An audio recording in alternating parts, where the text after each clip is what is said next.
amigos, boa noite a todos. É uma alegria nós estarmos novamente com vocês na casa de Emmanuel. Gratidão pelo convite carinhoso na pessoa da Sônia.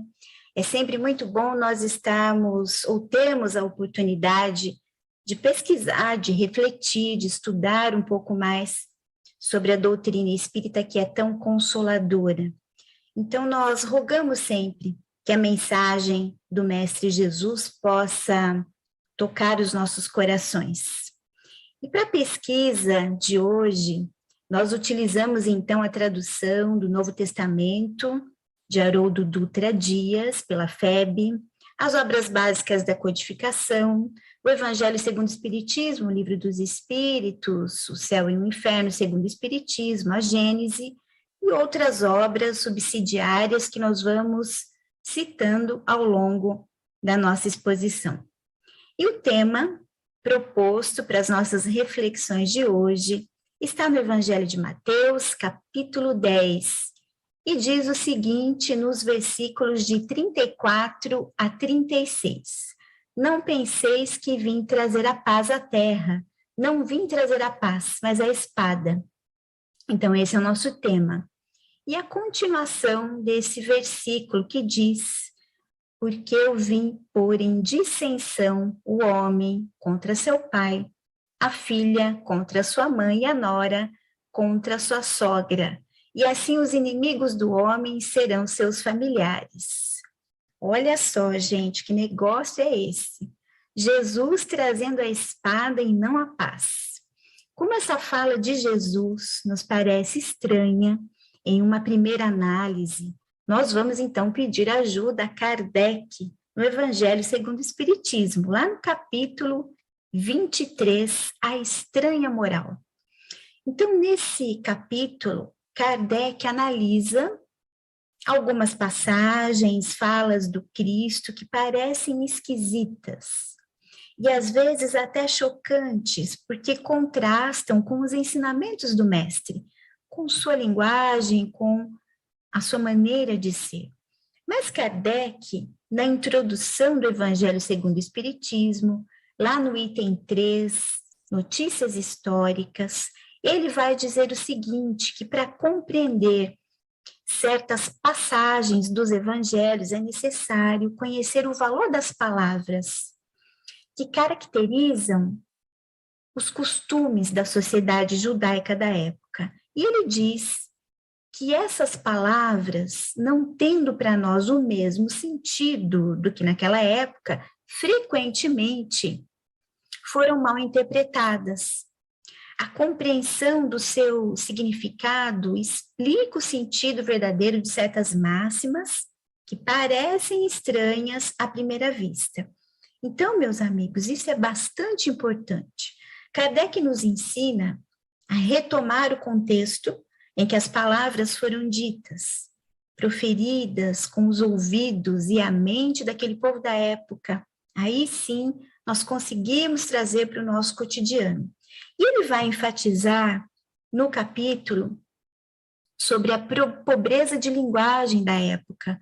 E há de se ter muito cuidado com as leituras fundamentalistas sobre a passagem evangélica de hoje, que podem respaldar a violência, como aconteceu com as guerras religiosas, por exemplo. E Kardec destaca exatamente isso, que infelizmente os adeptos do cristianismo não se entenderam quanto à interpretação das palavras do Mestre. Portanto, Kardec diz nesse capítulo, A Estranha Moral, que o bom senso repele a ideia que o Cristo veio trazer discórdia ou perturbação, a espada entre irmãos, familiares ou quem quer que seja. E destaca que toda ideia nova encontra oposição, lutas, divergências. Jesus proclama uma doutrina que vai de encontro, vai contra os fariseus, os escribas, os sacerdotes, porque faz uma reviravolta nos conceitos, nos costumes, mexe com o orgulho de castas Então, as ideias amorosas do Cristo fazem uma revolução social. E sendo assim, a sua doutrina de amor não iria se estabelecer pacificamente. A Boa Nova, infelizmente, foi mal interpretada e trouxe guerras sangrentas, que usaram o nome de Jesus, o nome de Deus, por falta de compreensão dos homens. E nesse sentido, o Consolador prometido, que é o Espiritismo, vem ao seu tempo e retira esse véu fundamentalista, materialista, de interpretação da Boa Nova e nos traz um olhar profundo, um olhar espiritual do espírito, com as lentes da imortalidade da alma, com as lentes da visão de Deus como inteligência suprema, causa de tudo, a dinâmica da lei divina perfeita, com suas leis perfeitas, lei de causa e efeito, evolução do espírito, as relações entre os dois mundos, espiritual e físico, a pluralidade dos mundos. Então, essas grandes verdades trazem para nós uma nova perspectiva de interpretação do Evangelho de Jesus, ajudando, através da construção da fé raciocinada, a fazer uma movimentação interna. E vejam só, meus amigos, no campo íntimo, no interior de cada um, quando você conhece os ensinamentos de Jesus e faz a internalização desses ensinamentos, com a exteriorização pela prática, pode ocorrer uma divisão. E isso atinge a família, porque aquele que fez a introspecção das suas lições não compactua ou não concorda mais com questões puramente materialistas, com questões egoístas, não é mais conivente com certas práticas inadequadas de vida que observamos, inclusive, entre o nosso círculo de relacionamentos, nossos familiares, nossos amigos, e, portanto, pode haver a divergência, a espada, esse o sentido trazido pelo Cristo. E se isso já não aconteceu, vai acontecer com cada um de nós. De tal maneira que os irmãos são separados, como disse Jesus, pelas suas respectivas crenças, e crença é tudo aquilo que você crê, não só no sentido religioso, seus conteúdos íntimos, suas verdades, colocando-se uns contra os outros, inclusive ali dentro daquele grupo mais próximo. E quando nós observamos realmente as orientações evangélicas, o perdão das ofensas, por exemplo, como foi dito na lição de hoje inicial, ocorre uma ebulição de sentimentos dentro de nós. A mudança, a transformação, ela vem da turbulência, do conflito interno. Então, é a desconstrução do ego, do egoísmo, é também a espada dentro de nós. Nesse sentido, o versículo de Mateus, eu não vim trazer a paz, mas a espada, em uma análise mais profunda, nos remete à constante vigilância das nossas falhas, dos nossos defeitos. Então, é na terra do coração que se trava a verdadeira guerra, que é da melhoria dos sentimentos. A espada do Cristo é, portanto, um instrumento de progresso que corta as nossas más inclinações num processo de intensa batalha íntima.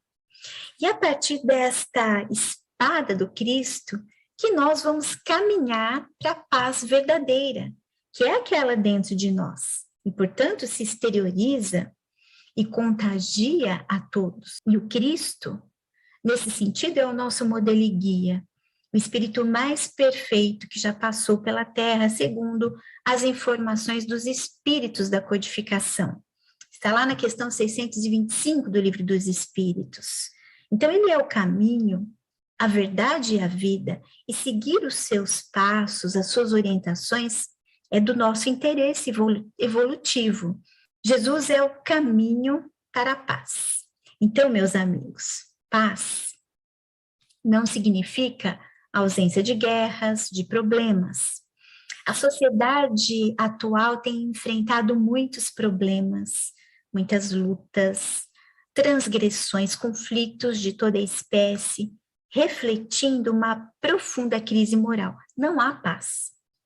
Como que nós vamos viver, então, em paz, em meio a tantas tribulações, violência, corrupção, tragédias, conflitos de relacionamentos? Como viver em paz com doenças, tantos sofrimentos, que são empecilhos para a tranquilidade que nós desejamos? A verdade é que os problemas existem e estão aí, não vão mudar tão cedo. Se nós continuarmos buscando a paz no ambiente externo, nós não vamos encontrá-la, porque a paz legítima não significa ausência de problemas. Ela provém dos nossos sentimentos e da nossa capacidade, das nossas competências para lidar com os percalços da vida.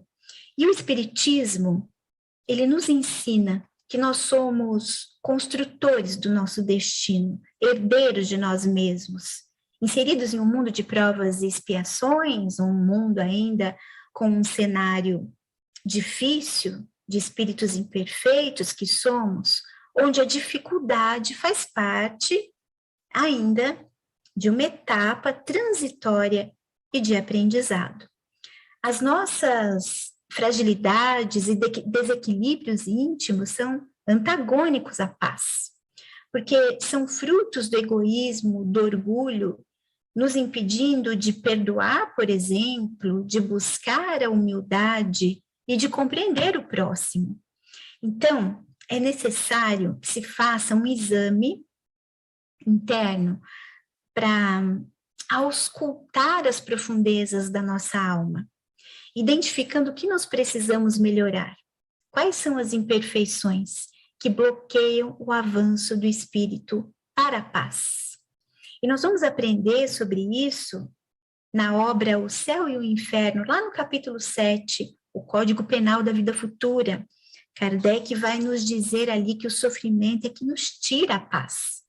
E ele está ligado à imperfeição.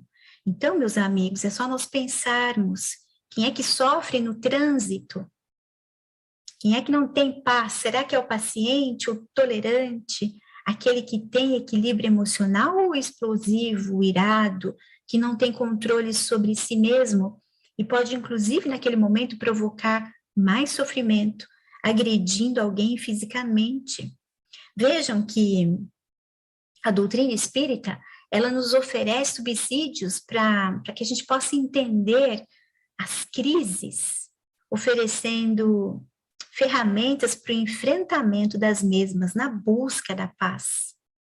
E as espadas que vêm de fora, que vêm do outro, do problema, da situação difícil, da doença, ou da perda de um ente querido, espadas que cortam os nossos corações, são pedagógicas. E que, se forem bem enfrentadas, ajudam no crescimento da paz interior. Portanto, vamos sempre confiar em Deus, que não coloca o fardo pesado para ombros frágeis.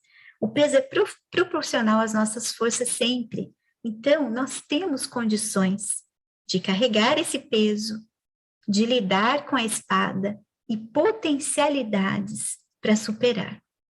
E mesmo que as espadas provoquem divisão, como disse Jesus, quando nós defendemos uma ideia, por exemplo, uma opinião, uma postura, é natural que enfrentaremos a espada que os outros levantam contra nós. Na obra Paulo e Estevão, do benfeitor espiritual Emmanuel, pela psicografia do Chico, nós vamos observar que os apóstolos se entregavam em resistência contra o mal. Seguindo a orientação do mestre, não resistais ao mal, mas vencei o mal com o bem. O que significa isso? Resistência ao mal. Como resistir?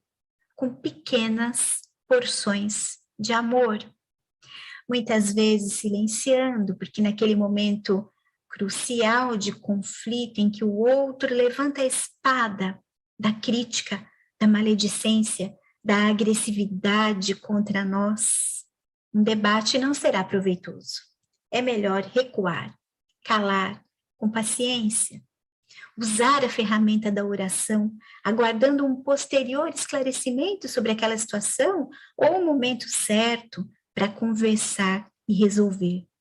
Então, podemos enfrentar espadas na família, no trabalho, no centro espírita, nos relacionamentos em geral, por incompreensão daqueles que não concordam conosco. E isso é natural. E aí nós nos lembramos de uma fala da benfeitora Abigail, que está na obra Paulo e Estevão, quando ela passa a famosa orientação, que é uma das bandeiras do trabalhador espírita: ama, trabalha, espera, perdoa. Em uma dessas orientações, Abigail vai dizer a Paulo para que não se entregasse ao desalento, ao desânimo. Ele era perseguido, criticado, tinha acabado de ser rejeitado pelo próprio pai, pelos apóstolos de Jesus. O próprio movimento cristão encontrava conflitos entre os seus membros, divisões, são as espadas, não havia paz. E Abigail vai dizer para Paulo: você reclama que os companheiros não concordam com você nas edificações do Evangelho, mas é preciso lembrar que o Cristo também não teve essa concordância.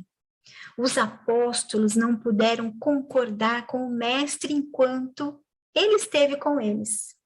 Só concordaram com Jesus, diz Abigail, após o auxílio do céu, após a ressurreição, após o Pentecostes. E ela diz: os mais amados dormiram no horto, uns negaram, outros fugiram na hora decisiva. Então ela diz para Paulo: concorda você, Paulo, com Jesus e trabalha. Recorda a porta estreita e caminha. Toda elevação é difícil, mas somente assim nós temos a vitória real, que é a vitória espiritual. E ela diz algo muito profundo, que sempre toca os nossos corações quando nós nos recordamos. Ela diz que quando for oportuno, ela fala para Paulo, Jesus enviará ao trabalho aqueles que possam concordar contigo em seu nome. Olha que interessante. E foi exatamente isso que aconteceu. No momento certo, os companheiros chegaram para ajudar Paulo na divulgação da Boa Nova. Então, o outro não está em sintonia com você e está levantando a espada. Siga em frente, concordando com o Cristo, com o Evangelho. Um ensinamento belíssimo trazido na obra Paulo e Estevão. E vejam só se não acontece conosco. Nós exigimos muito a paz exterior, a paz do mundo. Queremos a paz. Nós queremos que as pessoas concordem conosco nesse sentido. Mas muitas vezes somos nós os responsáveis por conflitos de relacionamentos. Somos nós que promovemos desarmonia e nos afastamos da lei de Deus. Isso está em consonância com a nossa posição de espíritos ainda atrasadinhos que somos. No entanto, meus amigos, nós somos filhos de Deus, criados para o amor, todos irmãos em diferentes níveis de maturidade psíquica e de evolução. Então, a nossa meta deve ser a fraternidade, deve ser o aprender a amar o outro, fazer a ele somente o que desejaríamos que fosse feito para nós, mas nós não fazemos isso. E, por consequência, nós não temos paz. Conforme vai nos dizer a benfeitora espiritual Joana de Ângeles, ela diz assim: não sejais aquele que se transforma em obstáculo ao bem, criando situações embaraçosas que se convertem em amargura para o outro. Está lá na obra Vitória sobre a depressão, pela psicografia do Divaldo. Então, muitas vezes, quem promove aquela situação embaraçosa, que tira a paz alheia, somos nós, que constrangemos o outro, ou um grupo social, uma equipe, lançando a espada, mesmo sem sabermos. Porque às vezes nós não temos consciência disso. São coisinhas que para nós não têm importância, mas para o outro é muito grande. Ele se sente apunhalado pela espada por conta do seu conteúdo ainda frágil e imaturo.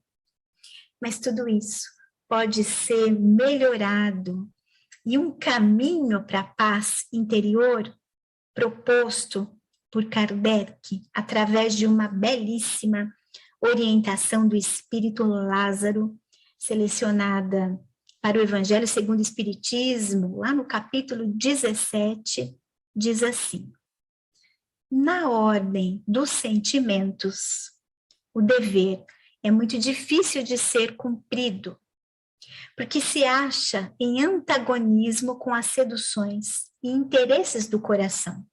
Suas vitórias não têm testemunho e suas derrotas não têm repressão. O dever íntimo do homem está entregue ao seu livre-arbítrio. O aguilhão da consciência, esse guardião da probidade interior, o adverte e o sustenta, mas permanece frequentemente impotente diante dos sofismas da paixão. O dever do coração, como precisá-lo, onde começa, onde termina. O dever começa precisamente no ponto em que ameaçais a felicidade ou a tranquilidade do vosso próximo. Termina no limite que não gostarias de ver ultrapassado em relação a vós mesmos. Eu acho belíssima essa orientação do Espírito Lázaro. Então vejam, o convite amoroso para esse trabalho íntimo de busca de paz, na condução dos relacionamentos, no nosso dia a dia, está no dever, que é fonte de paz e alegria. É uma fonte de consciência tranquila. O dever é uma das virtudes que nós devemos buscar. O caminho da paz é o caminho do desenvolvimento de virtudes, ou seja, pensar, sentir e agir no bem.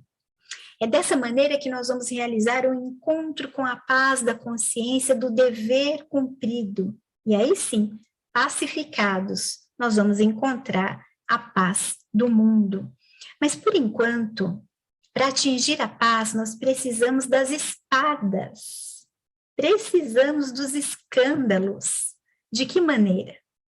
Kardec também, no capítulo 8 do Evangelho segundo o Espiritismo, ele lembra essa fala de Jesus, de que é necessário que o escândalo venha, porque estando os homens em expiação sobre a terra, punem, entre aspas, a si mesmos, pelo contato com seus vícios, dos quais são as primeiras vítimas, acabando por compreender seus inconvenientes, diz Kardec. E ele diz que quando estiverem cansados de sofrer no mal, vão procurar um remédio no bem. Então, a reação desses vícios serve, ao mesmo tempo, entre aspas, de castigo, que é a consequência para uns, e provas, lições para outros. É assim que Deus faz emergir, surgir o bem do mal. O que significa tudo isso? Que a lei divina age no contexto de vida das pessoas, para efetivar os reajustes necessários daqueles que se afastaram de Deus, pela lei de causa e efeito. É a espada do Cristo, que também disse que o escândalo é necessário. Ai do mundo por causa dos escândalos. É necessário que haja escândalos, mas ai daquele por quem vem o escândalo. Então, disse Jesus. Então, nesse sentido, o escândalo, a espada, pode ser considerado um estímulo evolutivo, acendendo uma luz para que o indivíduo sinta a real necessidade de sair daquilo, sair daquele processo, do conformismo, da acomodação, do automatismo e mudar. E aí sim, se transformar em mais um elo na sociedade para essa melhoria e para o encontro da paz. E aí, nesse sentido, Kardec também nos orienta na obra A Gênese. Ele diz lá no capítulo 18 que são chegados os tempos, dizem-nos de todas as partes, marcados por Deus, em que grandes acontecimentos se vão dar para a regeneração da humanidade. Então, meus amigos, para melhorar precisa piorar. Primeiro a espada simbólica de Jesus. Esse é o caminho da paz.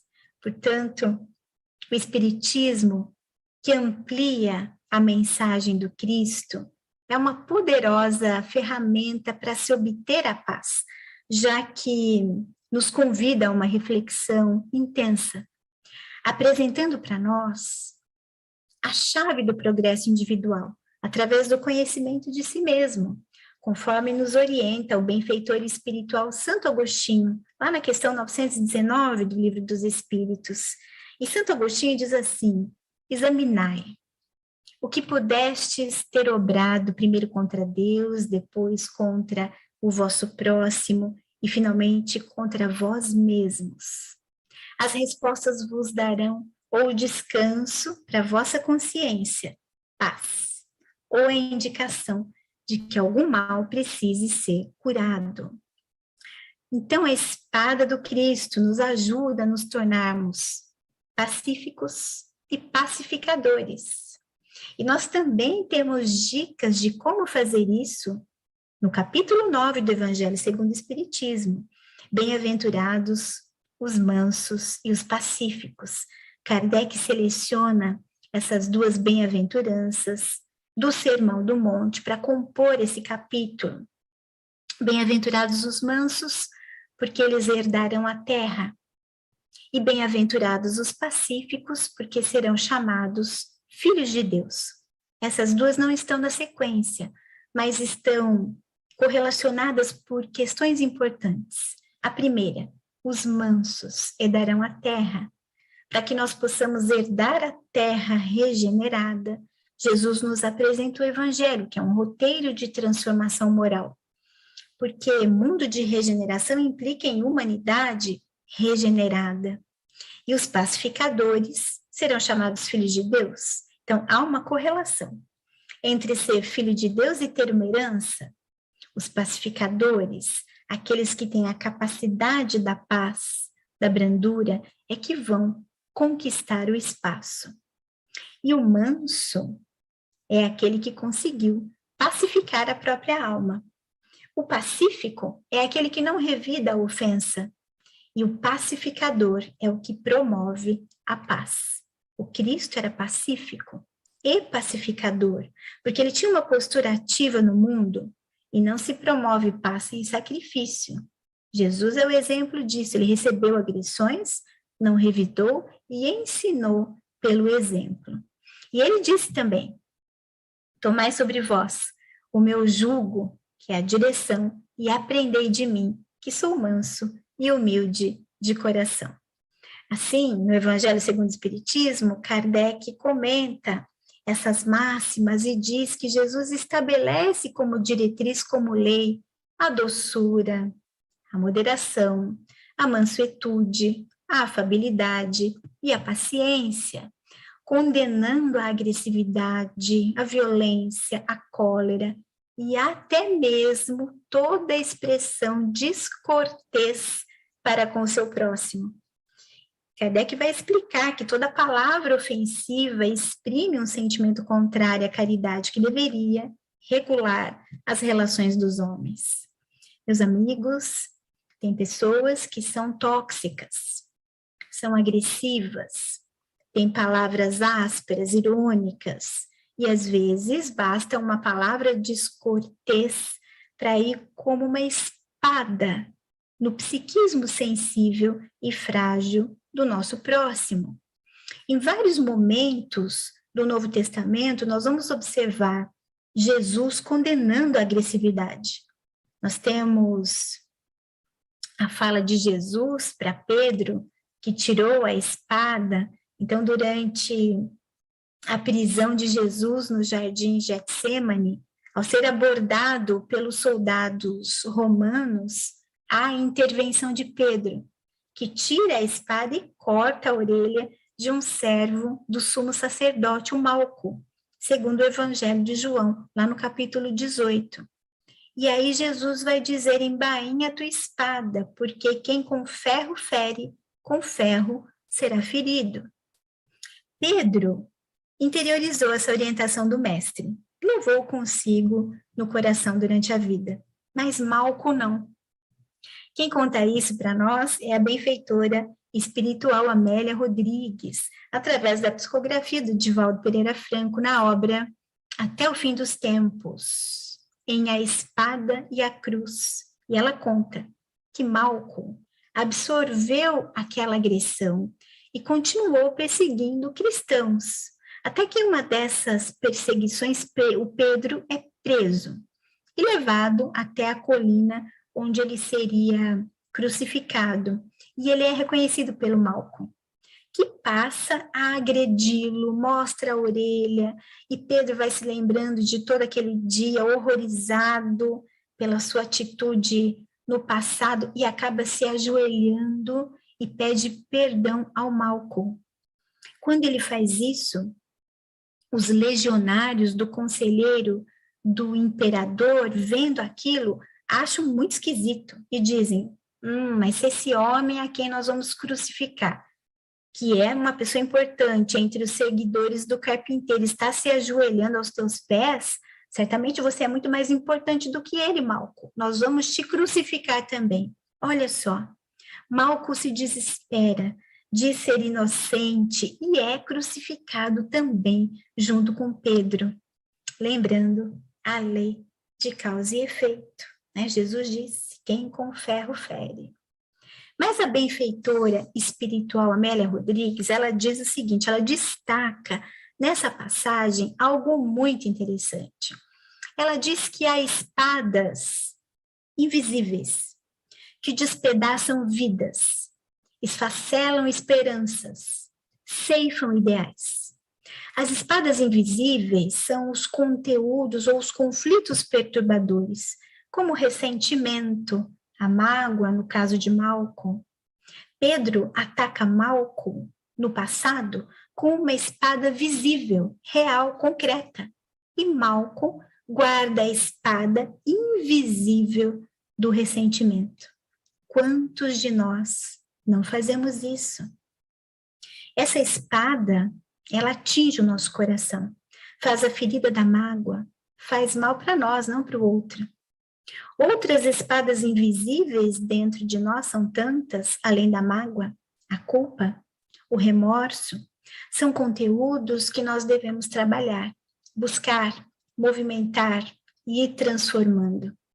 Vejam só quantos significados simbólicos para a espada e a questão da paz. Quanto material de reflexão a doutrina nos traz e nos ajuda a buscar a paz interior. Aliás, Jesus também disse, deixo-vos a paz, a minha paz vos dou, não vou lá dou como o mundo dá, segundo o Evangelho de João. Então, nós não podemos confundir a paz do mundo com a paz do Cristo. O benfeitor espiritual Emmanuel, em outra lição intitulada Paz no Mundo e a Paz do Cristo, na obra Vinha de Luz, vai nos dizer que a paz do mundo pode ser a do sono enfermiço da alma. Espíritos em evolução que somos, nós estamos em uma paz enganosa há milênios. É o sono da alma, citado por Emmanuel, ou o sono da carne. E para sair desse estado adoecido, é necessário sacar a espada e iniciar a batalha interior. É o bom combate, de Paulo de Tarso, que disse ao fim da vida em carta a Timóteo, combati o bom combate, acabei a carreira e guardei a fé. o bom combate contra nós mesmos, contra as falhas. Ainda Emmanuel, em outra lição, em Palavras da Vida Eterna, na lição intitulada No Bom Combate, ele diz que no combate nós visamos os inimigos externos, é a espada para fora, no adversário. Disputas profissionais, no trabalho, conflitos de relacionamento, familiares, melindres, revoltas e tantas outras. E no bom combate, a luta é interna, espada para dentro, e nos liberta o espírito para que nós possamos ascender a planos superiores. E ele lembra que Paulo de Tarso, escrevendo a Timóteo nos últimos dias da vida na terra, esteve em combate externo, até o encontro pessoal com o Cristo na estrada de Damasco, sacando a espada na perseguição dos cristãos, espada real, espada visível. Mas a partir desse encontro, passa ao bom combate, espada para dentro. Internaliza a espada invisível, agora uma outra espada, agora no sentido do aperfeiçoamento, de aparar as arestas, de combater as más tendências e vencer essa guerra íntima. Então, meus amigos, finalizando a nossa reflexão de hoje, que nós possamos fazer como Paulo, lutar contra as nossas imperfeições morais que nos tiram a paz. E o Consolador, prometido por Jesus, nos ajuda. E tem esse importante papel na transformação moral da humanidade, estimulando cada um de nós a melhoria íntima, e desta maneira a Terra será, sim, a morada de paz que tanto nós queremos, porque a paz estará realmente no coração de cada um de nós. E, portanto, eu desejo muita paz a todos.